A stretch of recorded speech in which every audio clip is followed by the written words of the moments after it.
저희가 영화나 드라마를 보면 그 화가와 모델이 깊게 사랑에 빠지는 그런 주제를 다룬 내용이 굉장히 많잖아요. 그런데 혹시 미술 작품 중에서도 이렇게 화가와 모델이 함께 사랑에 빠졌던 그런 이야기가 담겨져 있는 작품이 있을까요?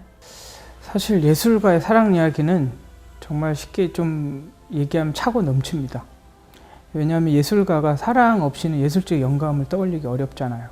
르네상스 회화의 보고인 이탈리아 피렌체에 있는 우피치 갤러리에 있는 두 화가의 이야기를 여러분에게 간단하게 소개시켜 드리고 싶은데, 우리가 르네상스를 대표하는 화가 중에 그 보티첼리, 산드로 보티첼리라는 화가가 우피치 미술관의 대표적인 명화 두 점을 보유하고 있죠. 제일 중요한 그 작품이 유명한 프리마베라, 그리고 또 하나는 그 비너스의 탄생이라는 작품입니다. 이 두 작품이 우피치 갤러리를 대표하는 명화인데, 이 두 작품에 나오는 여주인공이 사실은 모델이 동일 인물이에요. 그 여자는 당대 15세기 후반에 피렌체 최고의 미녀라 불렸던 그 시모네타 베스푸치라는 여인입니다. 근데 이 여인이 제노바 출신인데 피렌체 베스푸치 가문에 와서 시집을 왔죠. 그런데 아주 그 피렌체 모든 귀족을 포함한 남성들의 마음을 홀릴 만큼 당대의 미인이었어요. 그래서 우리가 그 미대 학생들 공부하는 그 줄리앙 석고상의 주인공은 그 로렌조 디 메디치의 남동생이었던 줄리아노 디 메디치의 연인이 되죠. 그런데 이제 그 연인이 되고 나서 피렌체에서 그 명성이 자자한 미모를 뽐내고 있을 때 당연히 이 화가인 보티첼리도 그녀를 짝사랑하게 됐죠. 그런데 자기는 한낱 화공에 지나지 않으니까 그녀와 사랑을 나눌 수 없었어요. 그래서 결국은 그녀가 그런 명성을 얻고 나서 2년 뒤에 20대 초반의 나이로 갑자기 죽는데요. 그리고 나서 평생 그녀를 잊지 못해서 죽을 때 유언이 그녀의 곁에 묻어달라 해서 그 소원을 이뤘다고 그래요. 죽고 나서.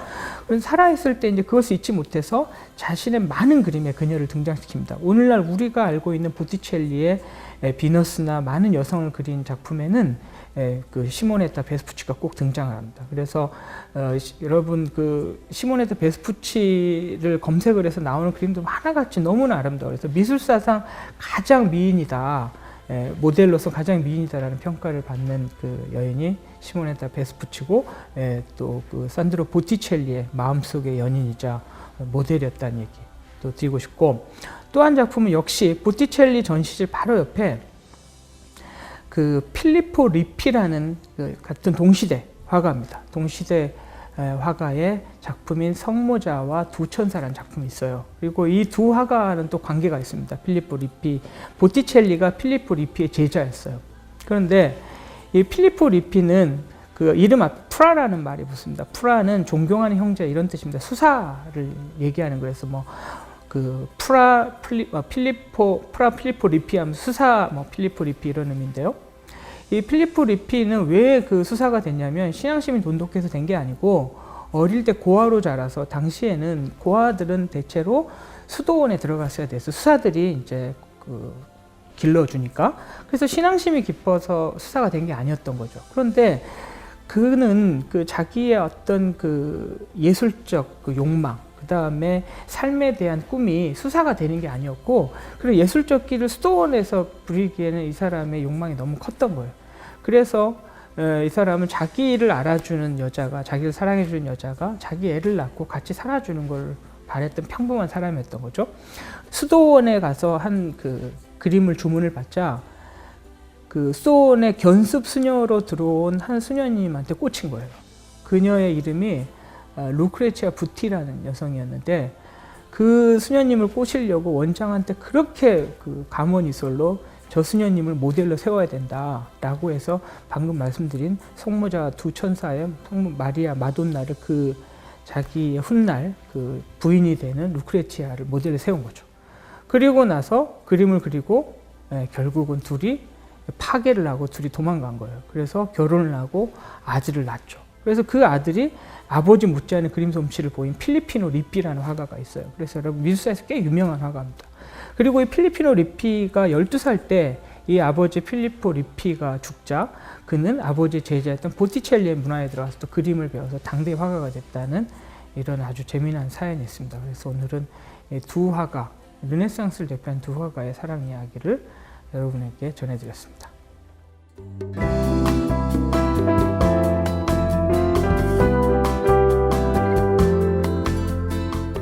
미켈란젤로는 당시의 관례와 통념을 벗어나 파격적이고 실험적인 표현을 시도한 것입니다. 가장 먼저 도마에 오른 것은 성자들의 알몸이 적나라하게 드러나 있다는 것입니다. 성기도 가리지 않은 성인들이 성스러움의 표상의 예배당에 나타난 것입니다. 다행히 작품이 수정되기 전 한 화가에 의해 복제된 원작의 이미지가 나폴리 한 미술관에 전시되어 있어서 우리는 당시의 시선으로 이 작품을 감상할 수 있습니다. 결정적인 부분은 화면 중간 부분 벗겨진 살가죽을 들고 있는 바르톨로메오 성인 곁에 비아조 성인과 카타리나 성녀였습니다. 얼핏 보면 성녀의 자세는 음란한 행위를 하는 것 같은 자세가 되어 비아조 성인의 포즈와 어울려 있어 비난의 표적이 되었습니다. 여러분 화면에서 잠깐 보시는 것처럼 원래 지금 우리가 볼 수 있는 작품과 이 작품은 전혀 다릅니다. 카타리나 성녀가 이 작품에서 옷을 완전히 벗고 있죠. 예수의 몸짓은 마치 신학 속 용맹스러운 전사처럼 표현되어 있고 신성함과는 도무지 어울리지 않는다는 비난도 빗발쳤습니다.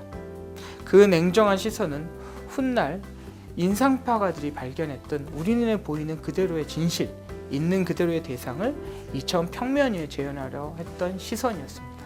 이 작품도 보시면 마드리드 프라도 미술관에 전시되어 있는 불칸의 대장간이라는 작품입니다. 그런데 여러분 자세히 보시면 가운데 대장장이들이 지금 불에 달궈진 쇠를 두드리는 장면인데요.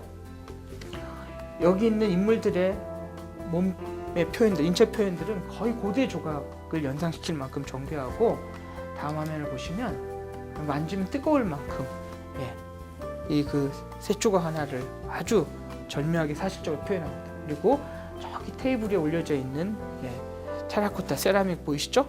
세라믹 도자기 보이시면 아주 비처리 방식이나 질감의 표현이 이것이 회화인지 아니면 실제 물건이 올려 있는 건지 혼돈될 만큼 아주 절묘하고 사실적으로 묘사된 것을 알 수가 있는 것이죠. 나폴레옹의 흔들림 없는 자세, 또 그리고 신념에 가득 찬 눈빛, 그리고 웅대한 목표를 향해 전진하는 포즈는 진정한 영웅의 이미지 그대로입니다.